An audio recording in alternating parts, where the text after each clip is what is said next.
Hello everybody, it's Ashley Garner with Ashley B. Garner and Associates at Intracoastal Realty in Wilmington, North Carolina. Today we're going to talk about flipping a house.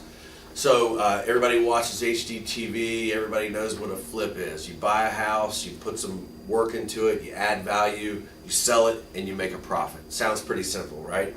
The keys to this are knowing the market so you know what the house will sell for when you're finished with it, knowing the renovation process so you can manage this whole thing and not lose track of the costs and the time, etc. And then really understanding before you buy the house how much money you're going to make. So I've developed over all my years of being involved in this, I've developed this spreadsheet right here. And so you can see it's a lot more detailed than what's behind me, but what's behind me is just the gist of what this is. If you'd like to see this spreadsheet, I'll be happy to email it to you in Excel format, and we can go through it together, and you're welcome to use it. Start with the sales price renovated. After you do all the work, what's the house going to sell for? In this case, I've used for example of $250,000. Then you've got this section is all the money you're going to spend to get it to this renovated finished product state. So you've got cost to renovate, you've got roof, kitchen, paint, electric, plumbing, blah, blah, blah, all these long lists of things, and those are all detailed on the spreadsheet. Then you've got closing costs. You've got closing costs to buy it, you've got closing costs to sell it. Then you've got carrying costs. A lot of people forget about these.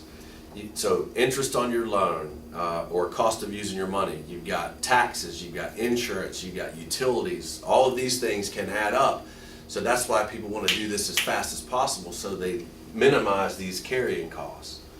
Okay, so say all of the costs total together are going to be $100,000.